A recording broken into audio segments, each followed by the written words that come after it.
Γεια σας, είμαι ο Δημήτρης και αυτό είναι το τρίτο μάθημα για το πώς να φτιάξουμε σερβερ για το ραδιόφωνο.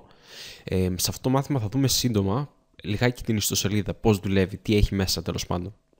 Πάμε λοιπόν να κάνουμε login, πατάμε εδώ πέρα free account, βάζουμε εδώ πέρα τα στοιχεία μας για να κάνουμε σύνδεση.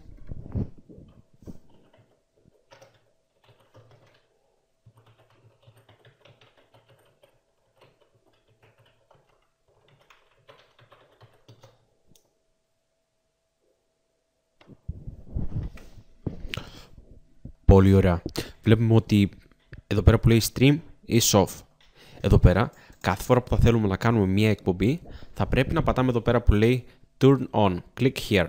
Πατάμε λοιπόν εδώ πέρα, γιατί αν δεν πατήσουμε αυτό, μετά δεν θα μπορέσουμε από το πρόγραμμα να ανοίξουμε και να κάνουμε stream ώστε να μας ακούνε και άλλοι. Πατάμε λιγάκι εδώ πέρα και βλέπουμε εδώ κάτω που μας βγάζει αυτό το πράγμα εδώ πέρα. Turn on, turn off.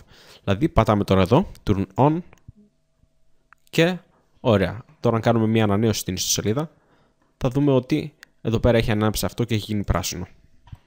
Στα προηγούμενα μαθήματα κάναμε εγγραφή μέσα σε αυτήν την ιστοσελίδα. Τώρα αν θέλουμε να αλλάξουμε τις πληροφορίες που είχαμε βάλει, μπορούμε να πατήσουμε εδώ πέρα που λέει Stream Initialization, πατάμε κλικ και βλέπουμε ότι εδώ πέρα μπορούμε να αλλάξουμε όλες τις πληροφορίες τις οποίες είχαμε βάλει.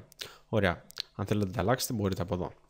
Το επόμενο εδώ πέρα που λέει Stream Details, πατάμε κλικ και εδώ πέρα κάτω θα δούμε μερικά πράγματα τα οποία θα μας εμφανίσει.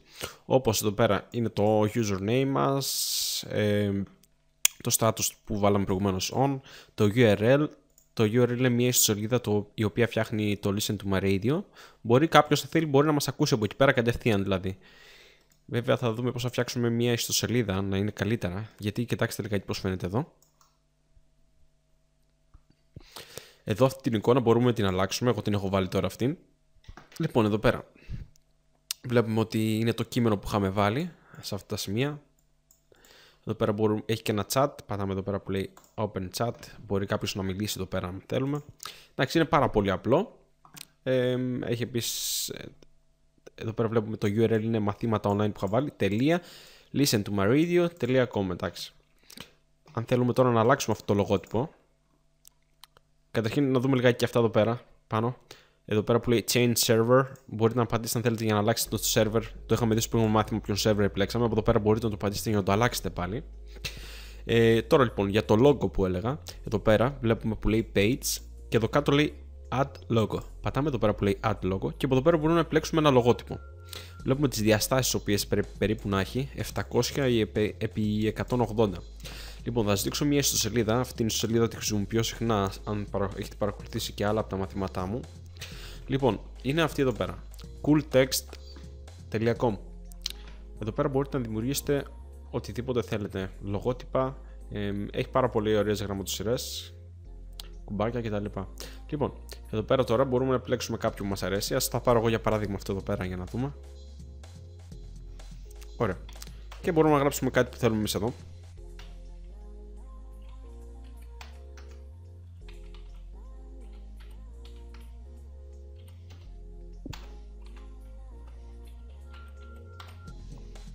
Ωραία, τα γράφει όλα στα κεφαλιά. Λοιπόν, ωραία, μαθήματα online. Λοιπόν, τώρα αυτό εδώ πέρα μπορούμε να το κατεβάσουμε στον υπολογιστή μας και μετά να το ανεβάσουμε εδώ πέρα κατευθείαν. Θα σας δείξω αυτή τη στιγμή πώς θα το κάνετε αυτό. Μπορείτε εδώ πέρα καταρχήν να το επιλέξετε και να το κατεβάσετε.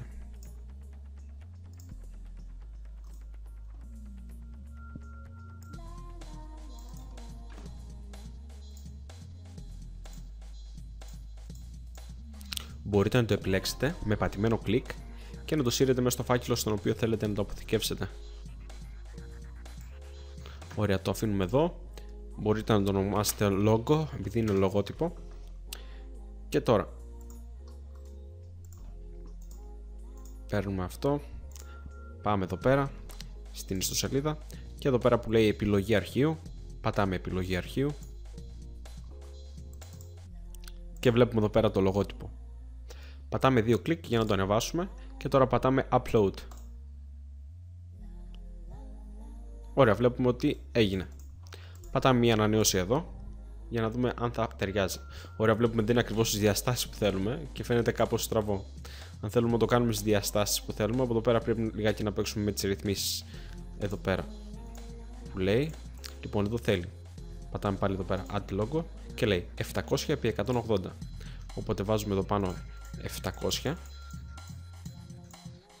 και εδώ 180.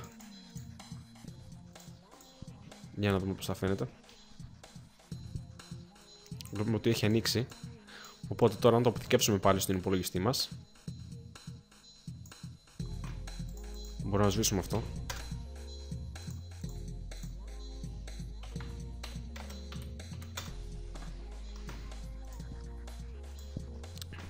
Και πάμε τώρα πάλι να ανεβάσουμε. Πατάμε επιλογή αρχείου. Το επιλέγουμε Upload. Ωραία.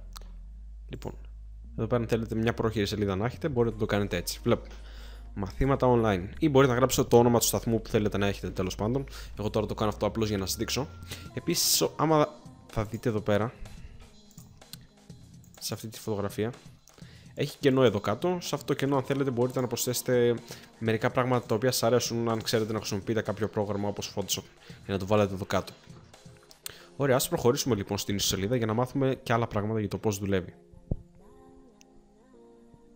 Εδώ μπορούμε να αλλάξουμε τον player. Εδώ που λέει Change Player, επειδή όταν θα στριμάρουμε εδώ μέσα θα έχει αυτό εδώ πέρα το πραγματάκι και ένα ακόμα εδώ πέρα το οποίο θέλει μια προσθήκη να κάνω.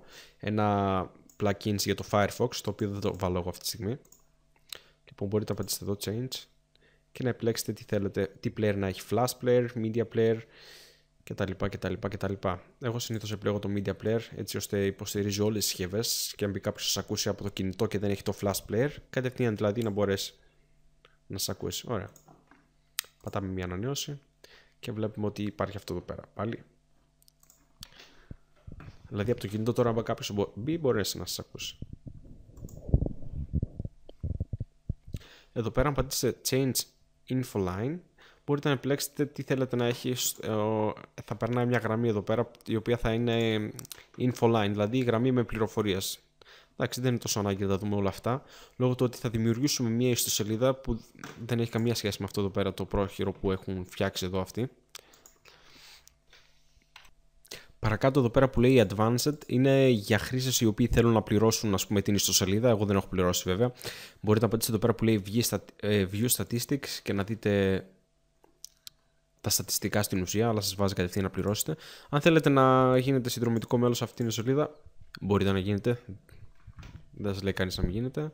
Θα έχετε μερικά επιπλέον προνόμια, ας πούμε. Εντάξει, εγώ τώρα για να σου δείξω σαν παράδειγμα, δεν θα γίνω, γιατί πολύ απλά αυτά τα στατιστικά εδώ πέρα που λέει μπορείς να τα δεις και από αλλού. Θα σας δείξω εγώ μερικά αργότερα στα επόμενα μαθήματα ίσως. Εντάξει, πιστεύω αυτά έχει μέσα η ιστοσελίδα, δεν έχει κάτι άλλο το οποίο είναι τόσο που πρέπει να το δούμε αυτή τη στιγμή. Θα τα πούμε τώρα στο επόμενο μάθημα. Γεια σας.